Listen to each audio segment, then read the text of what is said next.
say NDC case by this, by one time NPP good enough for now they don't follow the normal trend na ekoso and ekoso Ghana has it.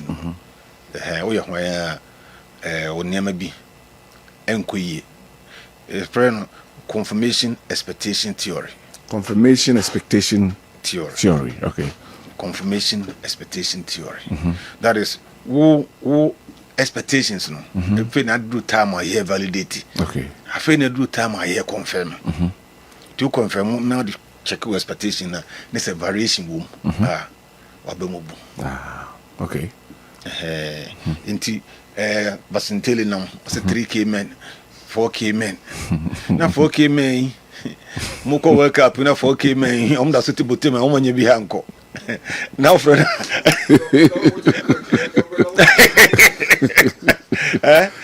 porte 3K men oye na oso munko dia kwa nsusa na kwa nsusa no mudi ombenya kakra na sefo ni penso tisiro nua kwa nsusa osiro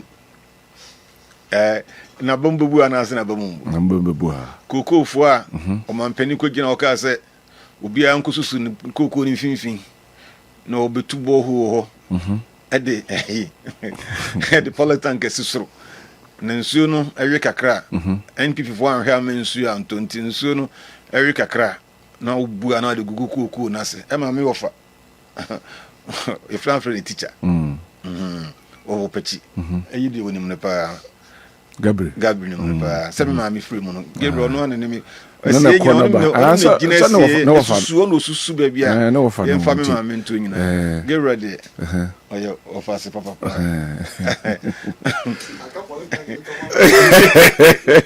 na me ofa teacher Sabin e ko na buzu apene na ko faranko fo so via fo ko susu ni ko twitwa no so fa na ye den o ma se or the politan gba besisia papa bre twitwa kuku ni mfinfin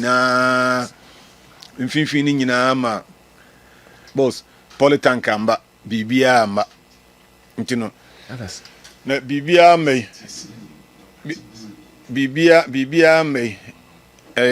sikwa na ba mumu ya na wan fa politan kana ma ni ko nso okoton so asanso atesu nyina ahwi ntino eba ne sa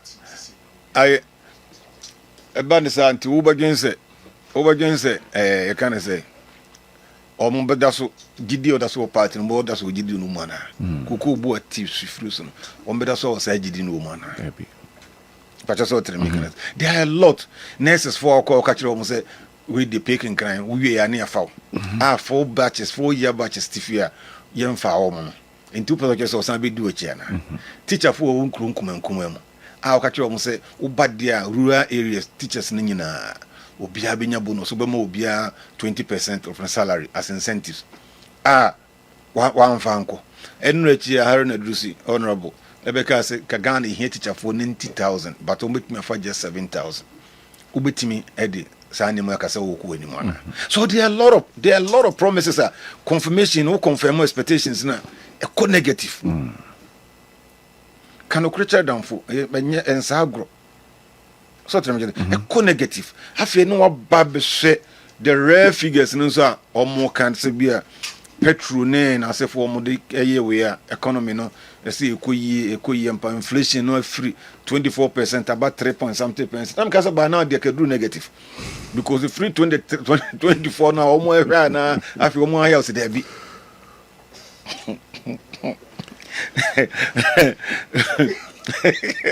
I don't know. Now, who said, who said the trender? Bruh, who said trend the free 24? She na do 3. No, Kobusa, Yura, na Ayana. After the Aye, and I have Uncle Binkan. Obebusa sa se ana ever been gone o so de mananya 3 honansa afi de chairman o so mananya 3.1% but ana ever been gone ana ever de bi okofom do Ghana for beka se de bi to de mananya 3 hona na other service charges no kosoro o so inflation about 3.something%. But wow nema wo ton no aban ne de no so no what to more than 100%. electricity ya tum by 27%. Water ya tum. Petrol a woka say we a bit change dey na aban ba ko na te so ne bo na ba be change. Nti woka say na ma we no bomu a. Are you expecting say ratings and the boss of Sahana? It's a confirmation expectation theory. Now we know. I see. So these are facts. Teacher for a go, nurses for go. The Rebecca Hospital 17 mean can account on 7 or 7. Oh, you can boom. Things are not going the way it should be. Mama should be a worried man by this time. His Excellency. Also, it should be a worried man by this time. And now, the man na you who are more money say. The expectations no omo man equal too high. Also football Ghana for ball or blaster for no over build the team no around the local we answer a train no more for brutry for no kakra be kan omo ko nyina so has player ba ko pe ahunti ko ba ni sa di bresem ko ba ni sa na nsem no bi aye aroho kakra. Yes, so the idea sha akora say me no ko fu me na me no be so no duro no anso na wo mre kora na usu the all this catch Ghana for no almost expect lifestyle na wo ka say aban ba ko no na ekufu da na chem mafia fo o ma check japade na fa o ma fa dia cha mo gold kakrake watama ma unia etonkas anya papa na kasa na anu yi ba wa rocks rocks ni asefo mo na koso mo no enkoyi ubati Asante Mampon ye ma Asante ni nye MC ahaye ma we nya we na je so send yi mu ne niam bebre abam papa ye oti hoyi me overse enye ne din Gabriel esi edura ena ke Gabriel se edura nko de ayima no Gabriel man be kwai MC man sir I'm telling you me ka ken so he spelling mistake on had any mistake to na se edun ese do nyine se edun ko we ne onyi eni free ho ke ye se edun nko we ne so you see sanya man to so me more figures ke to e bi na I think say onya A4 so here industrial growth industrial group first music 2005 2004 to 2005 first quarter 2025 and 2005 2024 first quarter 2025 it was industrial growth was 6.7%. 2025 about 3.4%. From last 2024 no was so 2025 Q2 that is second quarter it was 2024 it was 11.8%. 2025 about 2.4%. Q3 2024 about 11.4%. Q3 2025 so by 0.8%. The China so yes. Q4 Metro the entire trend in Basa. Q4 na enye but almost the answer sounds so tiba bedru 1.9%. Okay. It tells you certain pattern. Be I just say so for so say obe ma dollar ayef dollar na ho den ba form na cedi no akosro na country ayem produce no omo produce kakra they can compete with the our brutally no nti do no jai production ko fa ekoye tonaton kwa kraba mu nti tonaton economy no ni ko mu no e ba na say industrial we say no eco form unemployment rate kosro so it do be satisfy the optics no obeyam na inflation above form dollar above form muka so betima chene wantimi anchene ba meja no magene say man say ampa but the negative effect ni say industrial growth no so beti so tia omo employ nko fo omo dwuma mu on be sake omo ti unemployment na say be koso so I'm just giving you a nieme bia amma say rating musa rating no with my validity say a bit my main reading ne researching and the methodology ne nyima nyina menka nyina synopsis kakra na makai but it really na ya hold water some point okay but just what to make achia mbui NDC opportunities on betimi aye corrections baby brave mbetimi aye corrections be brave but nyame na be chere om searching china Jesus na so mo so they have the gurus they have the men so what to make say what Ashanti region now you're regional minister now the say what bridge asia bridge ben nyaso asko bridge dasi open tv no asakonya na ote ase na manso tontokro manso adawo dem betena hase yeah omu nam so no you don't care about it, you're not talking about that, but you're talking about bridge obi aye that no painting no de kunya esisi ase no ya no manu ma bo sisi ho say den so som baby o so e den na ote ho na tontokro 40 ho nya kro 40 ho twa piase fo go kan kra kwa na e pakwe se drone machines no se whatever no wo betimi de akobo mu kakrakra yin drip machines betimi abo mu kakrakra na so umfa ho de fa na se asoka hosore ya no tuka na okotena se ya you are destroying your party no the grassroots kakra na unyan you are eroding it no come and chim kroni din se so mo frɛ no o ma change din no efrɛ no akrofum enye akrofum omo ho no munye no opa akọ go and do small survey mo no 100% because omo kwan bi ne neman kakra bi no mo gina asasa aban ne nyem omo nti omo kofa I think say Isaka was surviving the Azuma de sen kokon odeno de ko na Azuma wuti Azuma semina kura ye ton kran kasa Azuma bro okoji ade ne tane ni aso okotena ho unya kura nkwaso refri so because it's not working design man we no mu ba ena na point is no so be breeze what traffic acha ba koma de om they are now satisfying themselves before looking after others to ni nyina ka ho be nyina ka bomu alright ni nyina ka bomu obose confirmation expectation theory no a bit almost there right that is what. Thank you very much, Dr. Solomon Kwatin for crew. My memory Emmanuel Kaibocho na mana kwa. Yeah. Na hoye. Na me adom. Na hoye pa. Ye hwe Musa Dankwa. Survey na Babontin. Ma minti o. That's it. Yenchia T4 ani ahwefo. Na yenchia Amstead menchia say Amstead, that's what I'm saying now. Usted. Mo akra was mo confuse you. Usted. Na survey abano. One nyampese me kan say enema happen in reality no. Eno ene de ye survey. Enti classical example yemfa ne say adwuma ha. Ye nipa ebia 20. Ya mo bia serial number ebia serial 1 2 3 4 up to 20.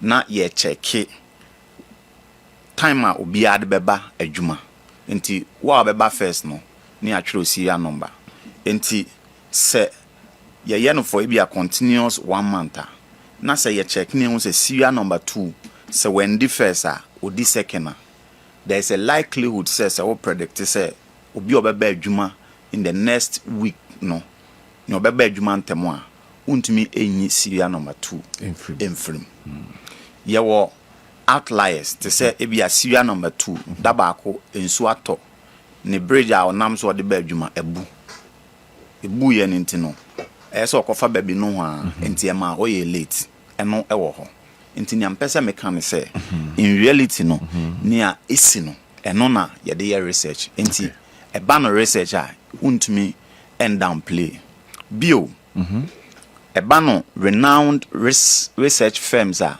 ewo Ghana ye betimi abo eye a friend saying Global Info Analytics ubetimi abo Afro Barometer ubetimi abo Institute of Economic Affairs ubetimi ede a friend saying University of Ghana Political Science Department omunyina no ma conduct surveys na assistance now near okita records na sesiano obi anim se sa record ya nipa kon ye kita yi okita almost bare 90% Global Info Analytics. Okay.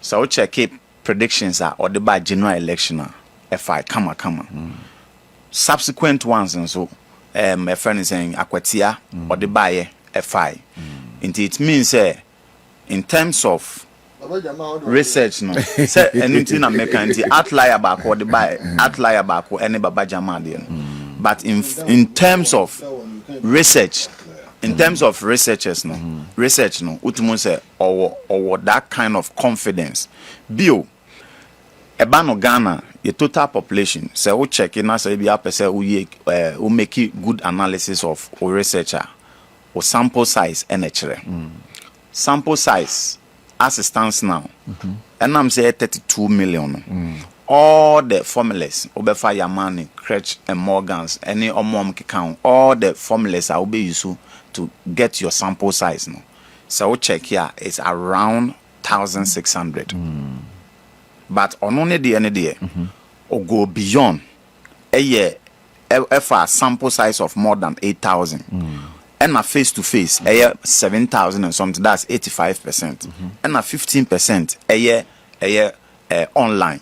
It means in terms of credibility no or no friends and research no takes a lot of water so and fun say all the make analysis ni projection very high now ye can say mimi hu ni say obeka say then there's discrepancy between IE there no and ebia global mimi hu ni say in sync just ni nyina no pepepe because on IE there no e sha se free May or ye May global info analytics and so the May now the buy no around 68%. Okay. So we check it IED no 58.9 no. Now the omo your margin say omo enkasa no.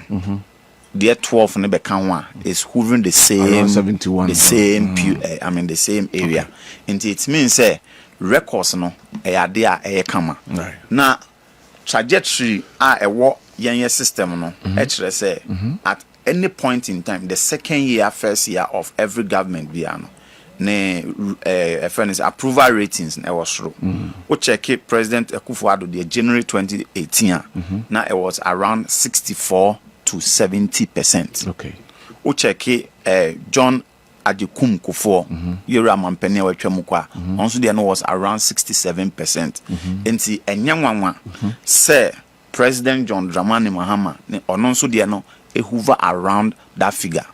Now me check me just posi friends credit ratings no the core areas now then President Akufo-Addo and the current President John Dramani Mahama. Na me ankasa me feed into it na mama ratings nenso bi. Okay. O aso be rate bi. Say you researchers yes enti say obefa no the first one obe check no flashy program. Okay. Enti say ban of flashy program President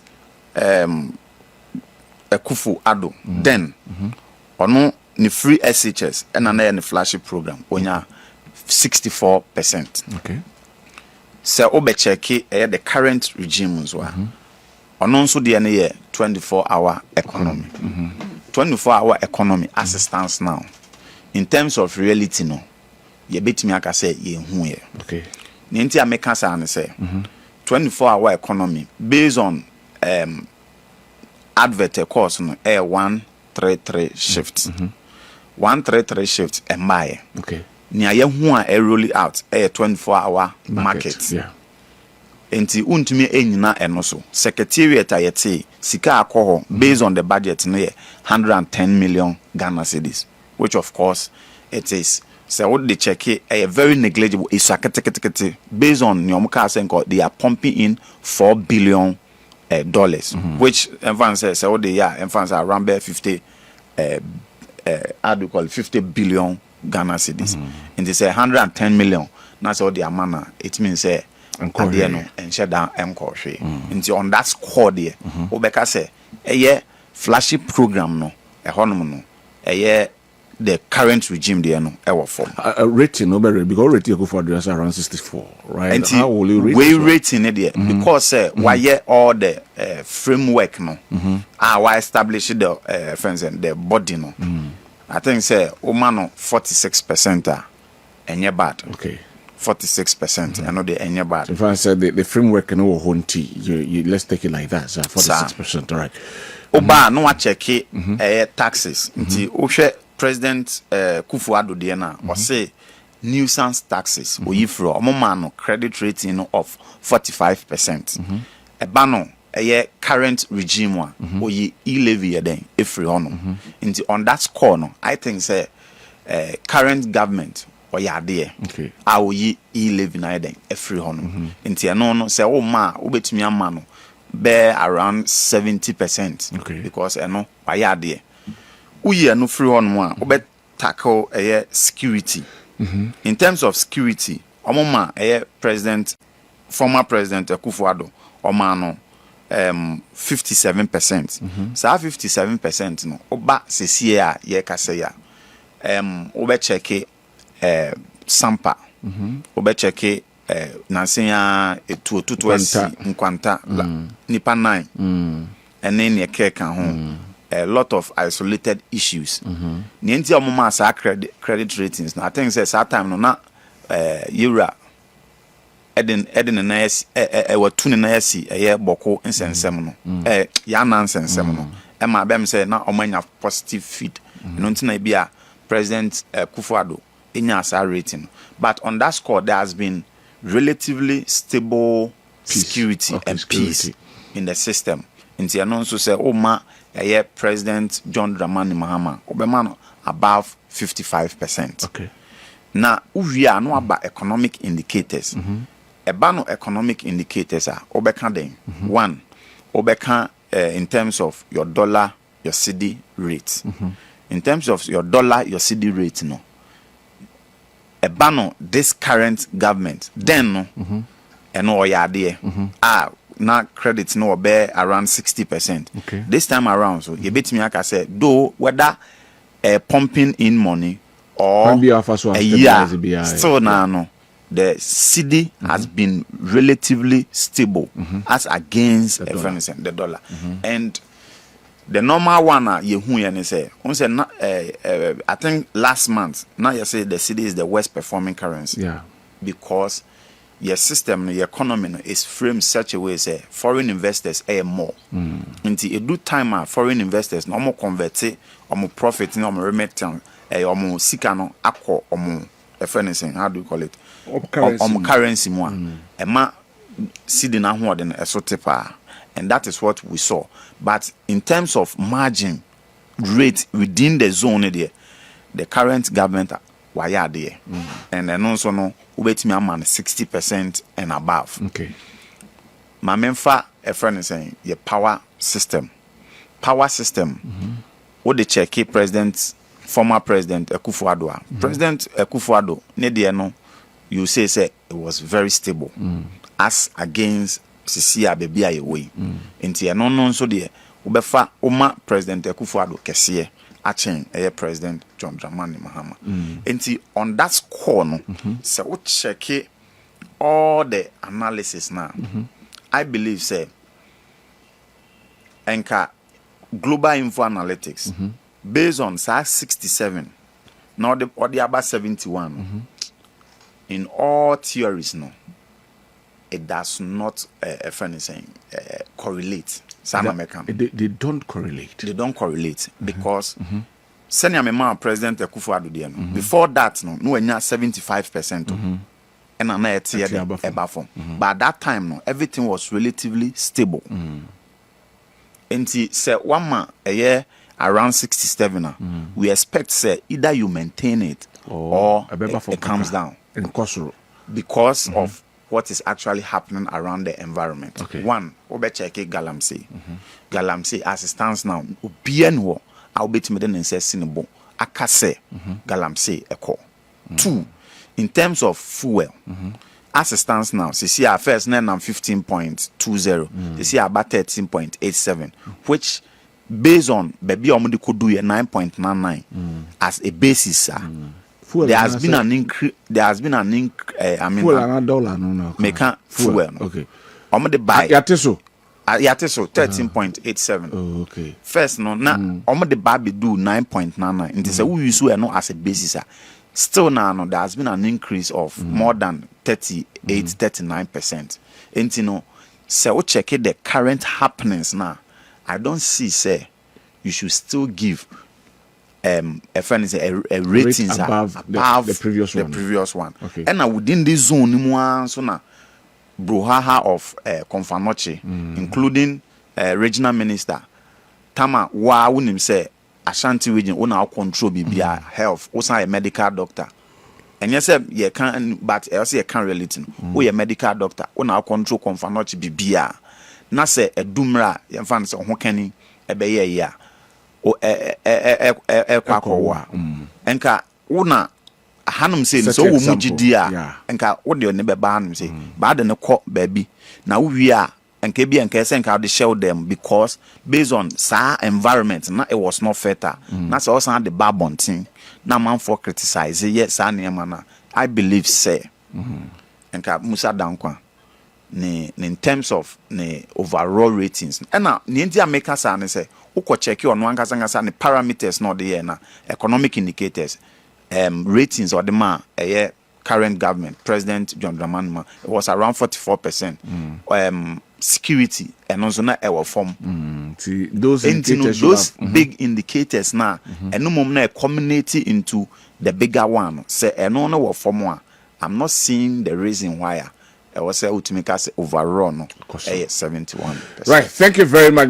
My samrana fe yanko the Afalri Hospital no hu ensense ima this time I'm just saying for free ho na yenhwe the politicking around our health facility especially with Afari obi a opposition and kasanko obigina bemu a differently oba opposition accuse the government in power oba bemu na aye differently mamitio ayo kodi minti for be 7 minutes Adventist for mo nyina nyonko do bi akoye na the Ghana health ensem bebre I think say enkomo na ye die na nke wo say din de da but assistance now here KOD your hospitals are nyina no it's around 5,400 the whole Ghana na near ya ne say your cheap compounds na doors more than 3,000 polyclinics ni money ade no ene ye 1,000 around 1,000 hospital I bit me aka say hospital ankasa I no near befitting hospitals no enu 200 the whole Ghana ena se ofa sa yen hospitals ni nyina na best a good hospital ho nyina no around 25,000 say o check yen your friend is saying how do you call it your population any your friend is saying beds are a wa I think the ratio is 0.8 which is not equal to even 1 but according to the UN standard no I will say 3 beds 2,000 people 3 beds to 2,000 people but in here there is 0.8 2,000 enko bebia na enu na Yemfane say there has been a lot of issues surrounding your hospitals. Now, and hospital no per se, but it's always about procurement contracts among others. So far, Afari is one of the hospitals.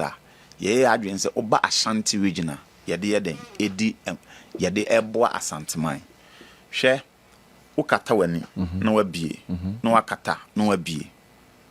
Na wahwe Accra obefa 37 obefa police hospital obefa UG University of Ghana Medical Center obefa Kolebu your big hospitals be brave ba katawani neti bra Ashanti region nya obetimi aboa ne Konfanoche asa eno ano no empanifo so obi asu a oyeden osunaniwa enti Ashanti region ena ye kan e wose ye kan ye bes a ye kan nyina no se wo be fa hospitals asisi na nka ye nim se near completion wo be fa Afari wo be fa Sewua Afari enam more than 500 beds Sewua enam 250 wo be fa isolation center kan ho a 50 e kan ho a 800 no afa trade ene kokobin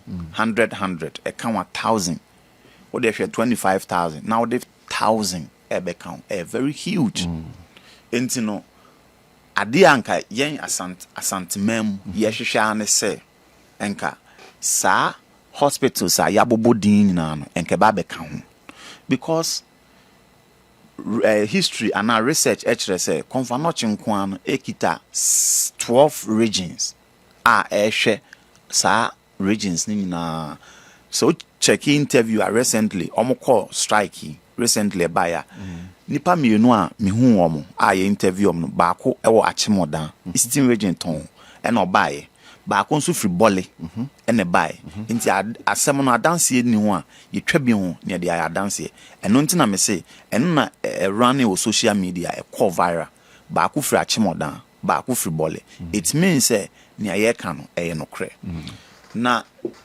ye zoning in no na ye zoning in to Aferi military hospital eno na kasa no edoso ho e de na asie KOD asema asie an say party A party B NDC NPP obia e blame ne nyonko na history da sa asem no den ye say a Egyptian company Eurojet na contract no e course sinsan no e course e wo ye 2008 na officially in May 2024 and adwuma no yeden e hyaase na e hyaase no time 2016 NDC free abem no na it was around 40%.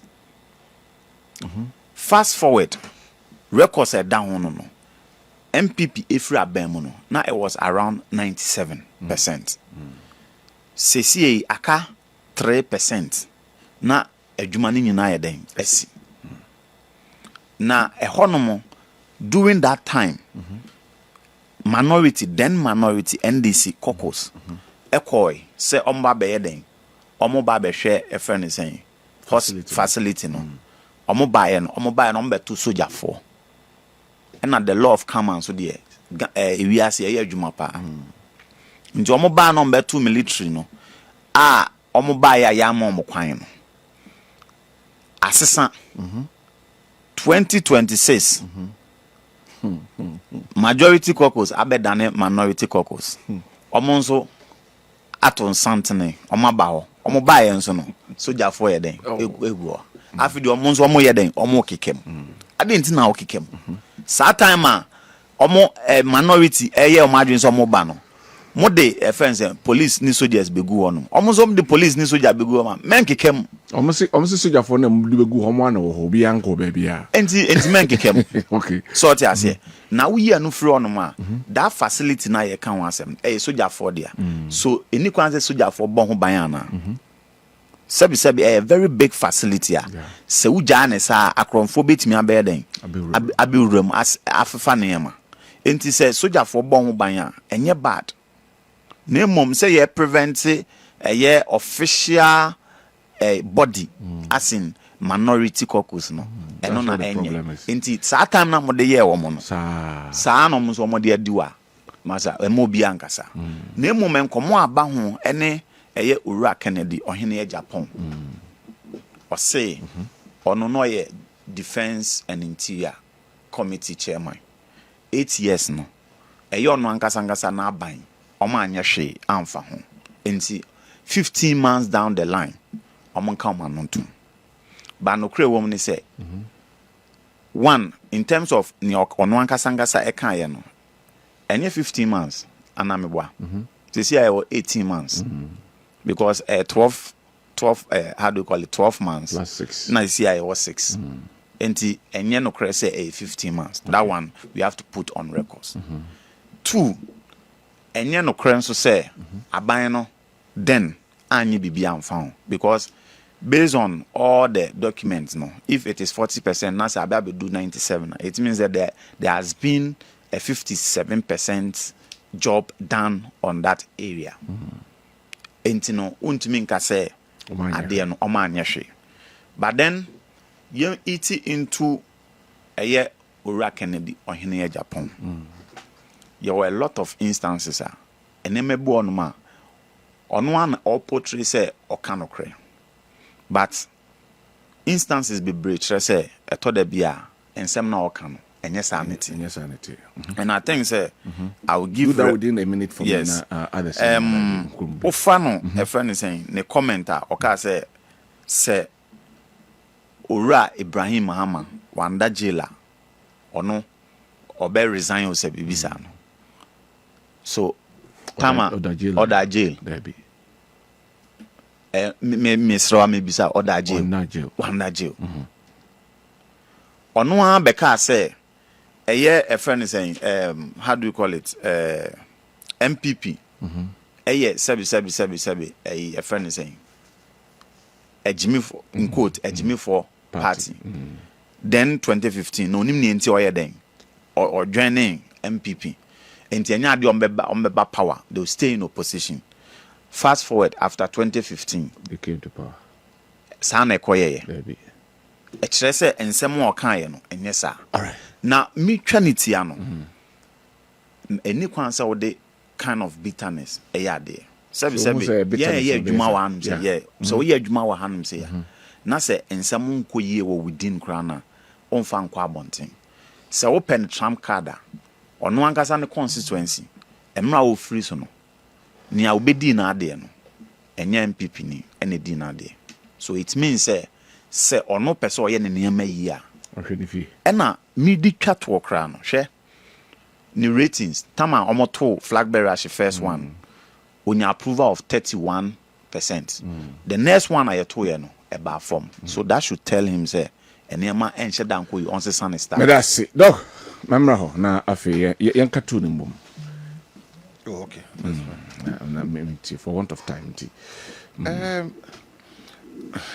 A very day. What I can say is the chiefs no in Ashanti region, any opinion leaders, especially the neutral people, no, they should step in. Almost the political football, no, and Boa will be okay. As to say, we are 50%, we are 30%, we are whatever percentage, you know, it's neither here nor there. The job must be done. Only be near Trebiana can be a regional minister, someone else, be other Sabiana no room, and I say be a woman here. So I never will be necessary with me pushes say this is the original of my penny Shaminsa.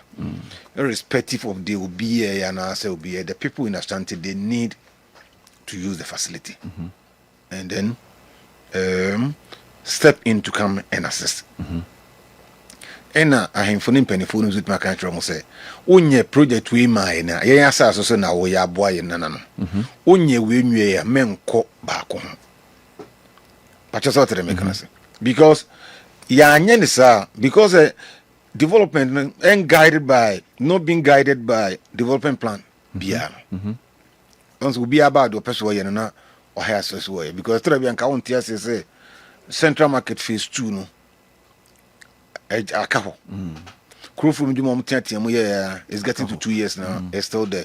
But to better see Busku Dan Craig say the 24-hour market. I wouldn't say require our own team. Now it doesn't make any logical and economic sense, but it may make political sense. But economic and logical sense, it doesn't make. Now I was thinking, say, sometimes may be free. Because you remember, I started 200 day school, you know. To me, we must 20 something or say whatever is it. It now wasn't expecting so baby or bar we say, you know, or because of 260 something market at the same time. Because we all cut this or no one so blame MPP say, I don't know, 111 or agenda 111 and make it logical sense. Some of us criticize say hospitals who sitting in 111 at a go no adding so with maybe.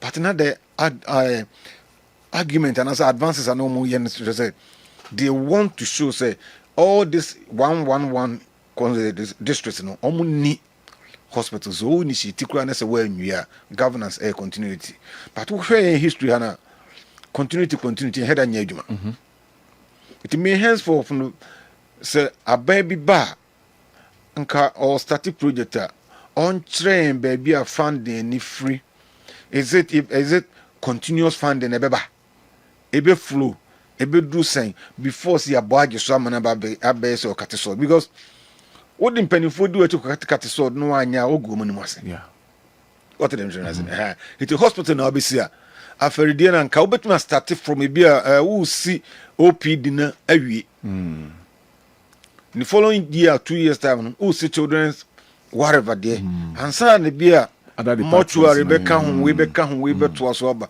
ba how di nyina ebom no there and ka bi sadi wo hwemo Koku is part of Ghanaian culture.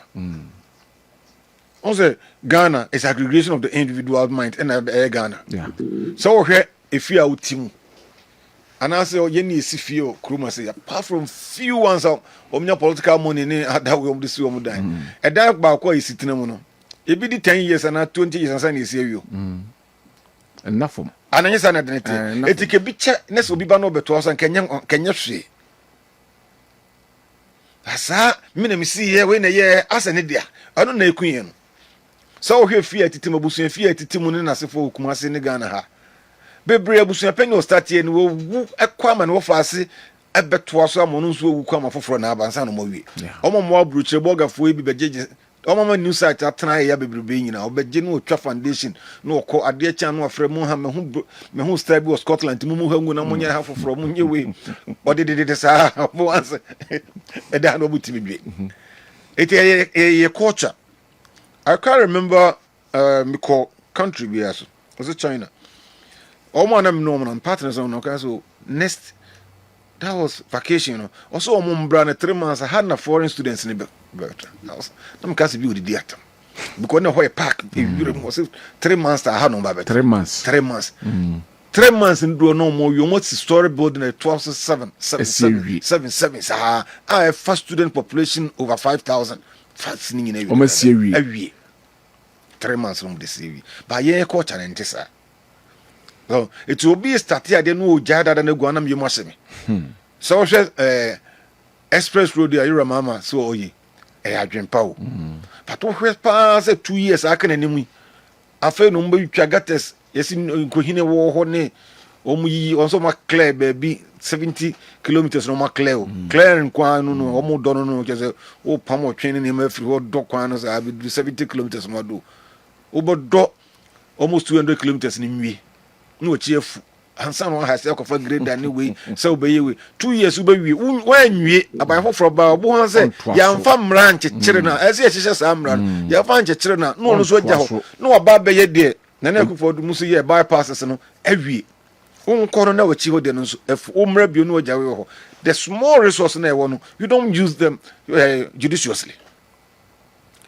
And then another issue here our healthcare delivery your plan no so nye ya hwe ya best hospitals akese over 5,000 but still I home betre because since when he found my adwuma hospital kese papin that is LND hospital Luton and Dansabo hospital me adwuma as administrator ho 7 good years now cases about in every GP general practitioners and GPs no more hospital maybe to some dem ya kakrankakrasa na so more reform dia ba dia na akosia hospitals do cases do nyina bia ma so yese ko the teaching hospital referral hospital nka cases emanate from eho ka hona correct say appeals court ka cases emanate from nka say nka referral but obia ni confidence obia ni trust ewo we nim other ones no nti bia so de koji bia so de ko kwalebu they supposed as almost streamline hono see on your original friends say do your health so everyone say I can't do moduma regional minister friends health minister must almost streamline hono e man ye adwuma yie chip compounds so man ye so man ye so ma ada we mu nyina no etimi ye kama na aye kama yetimi apushia ma anya sa obesi bigger hospitals no sa goli emwa patriotism again it we me I don't blame NPP NDC na say soldier for there they almost protecting and if they are protecting all right. Last one I make quick one be you reckon the there no ehuna I think so nya hoho bebre in carry what carry you reckon the there na you see now say or threaten NPP for take hostage na say for ya me say na say there say ohunu say a friend who suddenly becomes an enemy has always been an enemy before. What you say? A friend who suddenly becomes an enemy has always been a mole. Say, minu diagra. Say, be out. Oh, crap! Men kasam who be day one in an your friend. In the NPP for should be very careful about sa characters nibi. Now, I also share the story of the donkey. Once the donkey na Jesus Christ will sana time no. Obuso mon ko he donkey no mfa entrance o the Bible de make menim. Say konya donkey no. Then the buy and ye didn't massive donkey ni dada no ho sa. Ye ko boy Jesus ase ne won yiche no wie no. Donkey dada no ho bia mfi ni bia. De ne so ha ne masa. Na dwuma ba na wie. Eto e Canada no. Osono na de ho abono na wo tiamu na ye yi osono ni free wachi a. Onye obi asa. Ebebre aba ayi osono na free machi afranto bebre yi chine ye free machi ensuo bo omo. Wo be sekunu da djuma mu nyame fa ne krense ye guzitan no omo free chine na se no. Ewiase omo akosi omo free osono chikoda na afranto omo taba na tutu. Eti no omo ne trimu nya ne desa chinchina wo ye relevant. Me penyina wo ye relevant mama pa say. One, succession plan. Wo nyini ko no. Why not tete no say woni ho a obeti wade. Wo free ascend southwest ascend ho ho no free on. Wo free so no de ko e no lusu. One tete obi e won tete obi e yesa. Wo fa obi o ma tete omni abro nyam na se tete om so people see their product, their output, and people have seen them. So NPP for no, they should handle him well, but they should not allow them Quran some bay away, bedid na temana somebody. There's no need for that. But as for the relevance, very soon he become irrelevant so far as Ghana politics is concerned. But that's it. Gabi. Yeah. After in some and this area hospital in some now can. I said, "Me fast in front of Chebremen." Obusa me say, "Na ben ya baba hwe e fee." And I'm saying one baba hwe, and I say, "Your health workers in here." And I'm saying, "How do you know?" How do you just why ale? Azana ya tamodo wa de akọ. E de ada ade bitini na ho ne ko so say ah this be plan azana ya mind akọ. Is it number of feka? Sibia NPP NDC de your health na political ball game, especially in Ashanti region. One here bega kan ya fotrotra on be chia buyu. Say this wo NPP and wo NDC nia. Me offer ayi free. Sa shi no take ye na me di ne ho ya wa kusi. Asama kene di kan no mo se o so o mo nya yeso me se ye beye ye yo nsu yin o de bia me kan ya menia NDC started 2014 mo 2016 no mo 48% we de ka no mo 12% kura what now 8 years e ade de wa kuma so o be ya na se why de why mo for my for instance some me am me private school am run oba foundation I say to new classroom block mi si ba ko mi si mienu mi si miensa me si 9 aka mienu e ho am me tia kwa with me machine frame but still na ye kaka culture mo for the idea ba si adwen ko so a ye say emergency cases ni ehia meboa afarimitri was be confor no chini tiki see OPD we na see emergency blog it's a back critical e bet my dey akọ na adwuma na ye dey e koso say emergency ni ye adwuma na e bet ma bia unit we dey aka ho e bet ma bia we dey akwa we nya fie nyanza common sense. Yes, that's why so common sense. Ya ben MPP and this meboa. Na we quote we, na we quote we, na we ka na hero jet fanso toilet FM. Because them say obi a broni ba asana I ho go betwa kromani mpo na dia kromani ayi de aka akire no. O mo redi an wo say to da ye mpanimfo na mo bia yetu no. Se bi ta frache na ani nyansa bo ebra. Hwe ai se wi a. Ya to ba wi na dan gwagu fo ade ware. MPP na djuma no mo anye. Ni akofa no for yi gin o man frɛ ayi mukura that dem ye nua akua pie se ni am frɛ obi aye se ya commission ye ko am se light ni ho ebi se generator kwa ebi se kwa ni ho we are just playing political ball game and they go say we can we then we can we o here platforms you communicators propose we dey right up but ten ade chani wo so dey dey aba me say convoy chi panyin no gas me mfani pa ma ho wa anya de irrespective me so anya de wa anya de me chado was high school no for the about helping say o hwe se bia meteni me nkola ne mo mba na chance mask no mo pass science e be medicine wo tech na be lab wa metim na me gina na me kam uzama so obi anfa ne ba ma for science so they make us enti you asem a as wo champion no buzibuza so no kwa na be si o konfa no chi ane na wonko ade wo so pam obi say ase na ne ma be free no order konfa no chi nti say ne ma me ko na ka say why ma how will you feel ɛna maka de mezu a wadwen was me say musim wo be bi efeni do mu say de me ko mo fa yi no mo de bi ba ho yes ni dare kama wuru my condition we mu aduane di bibia nti say konfa no chi wona ho ma ani mu na flowers won yenti mi mo bi na ye e ba critical ye nye ofo sa wuru je bo dwan go so say musim na de ngofo asi da na ye ngofo mu asi hospital facility kaka wo kuma say ya wo be kokura obi an de enim nti minta kan do uno ma ya arrangement ye de nipa ne be ba ye de so be de kira ye aba health insurance mahama fund when he found no ye be iska say ye den e de abroad we nipa say wa ye be ba be din komo amana da ne ntoko am we kan nti NPP ni okodo ye wa wasam NDC ne siesi da me ne sie na so ye to am ye de ya hwe de me say be ni mo say ye nye ne fa nye din ka within be say junior wo mu na ga December na ye bia no da bi o mapanyi ba ne nyina de akire kete adowa ye bie so na say so ba me yes enti nya ne sa ne nya say we twebo memna mo fa Kennedy dia no so hwe politics ya ya within a minute man maka jira say ya bo se madwuma na nipa eden wo ye no obi nsu eden yom na amba as a traditionalist boni bia be na sase bia so munya so katia wa won koya be na nkobon nsam gem enti so hwe a Kennedy opposition mo fo wo man hwe we tirim wo na bibifo na bodi ye na nya bibifo na won de yom no from my example wo say o treni abronye eni ngofo bia radio ni TV so ombe kuma sa ko so metini meme ni so meka ya e wo ntumi TV campaign time se bia di atam ye twa mpoa ne sa ne man but as ene no politics no it has taken a paradigm shift ye vanya adwuma bi it is mo kai no obetene hu obey we no was say agenda wa mo 10% owi was say NDC ni we when any say sa ne man ne man ne ekoso it be na mesra no me ka say ye bo bantu ma nya atozu na akusu it is party obeja ya onya ometikura ati asole sorry make na me gaje say me ya na nya mekom de bia me gaje say me ya na me me kamu no kura ni ya bedu ba bi na back then no ma ko pam ba bia say benya mo akro bia nkom no so me see po no bia no ma ko na me ana nya za fo so na de ekom because politics you me go gem na asem bia obeka obia ni mu nya say yes sir you can belong to a group ekuo bia wo omama ne omama ne de omo nche nti onto ne boas na before mna tell so omo say mu di atam ne zaman no so da chi mbe den be du atam but that's it. Thank you very much. This one is criminal, very devastating. I think that somebody must answer questions. Very disheartening.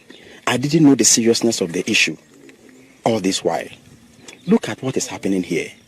I mean, you and I will have to pay for the loan for this particular facility, and we are leaving it to rot away. I mean, to the extent that some of the buildings have even been completed, but there are waste all over.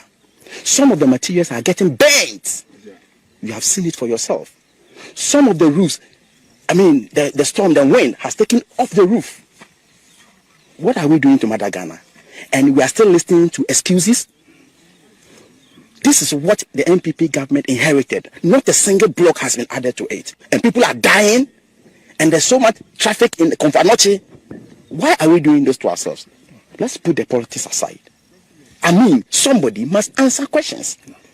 There are materials on the ground, lying, blocks, everything lying. That at least we can even use them. Even if money is not forthcoming, we can use the materials available. And we are not doing it. Give me one word to describe this situation if it is not wickedness.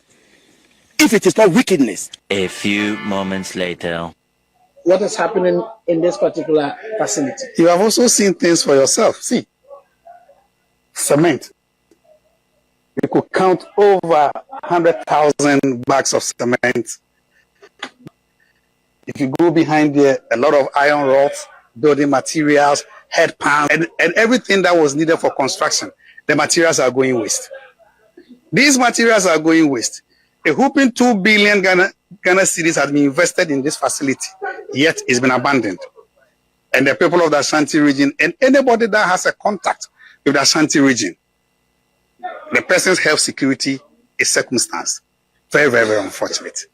Extremely unfortunate. This is not healthcare. This is not what the people of Ghana voted for the NDC government. His Excellency the President told us on his Facebook wall 2024 that if he had opportunity to become the president, he was going to complete all projects that were uncompleted before he begins a new one. But as I speak with you now, he is beginning a new one in Bamboy, In Bamboy, the minister is also doing one in Seshi. And the Volta region. What has the Middle Belt done to this government? Very, very, very unfortunate. Very, very unfortunate. Right, you have a credit Emma TV3 for Omo Ehonienya video series. The kind of the current health minister, Honorable Kwabena Minta Akando. Time no opposition no, and some more kind FFR ho. Waba power. The atosu mienu no ye NPP for minority no. Omo health committees no call aferi no womo so nsemo mbeka no but me buso Ghana for I'm a Ghanaian and Ghana first, that's how I always put it. Ghana first me buso minim se ukotena konwa no so a aya na wadwene sesa I just don't know mentia se unya fro ne atoaba ma se kim se brabedi o man anima na obi asesa because and some are yet in opposition no enya sansam no ene nei ye woso ya yeti and they MPP was on some ya catch no ya na almost ebu omaso munua no omaba bonte the same thing and almost catch abanya what is we na ya yet Ghana na afere ho no say ye wi a sabi say de bia ye ka say timi yi pressure bebre and ne Honorable Kwabena Minta Akando suspended the CEO of Comfort Hospital because of pressure corona na onoka ho asem no. So what is happening? Yo politicians, be careful. Politicians, be careful. A warning. I'm not threatening. It's a warning. Sabi yosia sam kasi ba. Yana Franca insiso. Be very careful the way you treat the people. Ya mudi omosono. Monsha kwaya mudi omofasono. Na monsha ye. Politicians, be very careful. Kwaya mudi timemufo. Efaso. Ebe yes Ghana deka say ni ne taku ne simple nim. Ghana yenya na yebaka kutu asaka no na afei abeka kese na esum yeso. Politicians, be careful how you are treating us. Kwaya mo fa so mbegina simpie so na mo ye mo campaign a chairman for asade ne ba no anie ye be yama mo anesa yenya fro benua na pa kwe ne refi na afei ye dwene ye ho. Be very careful. Other countries are progressing because one more education man for home. But can we say same of Ghana? Make me kind of bluntly. So politicians and Ghana for home. They don't think about us. They think about their well-being. Be very careful. Nani wasi ya yebu wa matimanfo diye kakra no so sabeka ya no hobeko sabio ono so hobe hare no ya nye sabio say yare ti politician business ya ka be said na to premier de ne ko. Na me I swear. Obako konfonochi unya baby na wi aka che ose bed ni ho nti ya close no na bia de nam saa se nyame amfafie no wafem no ahwere won kwa monhwe ye politicians, be very careful politicians. You a word to the wise is enough.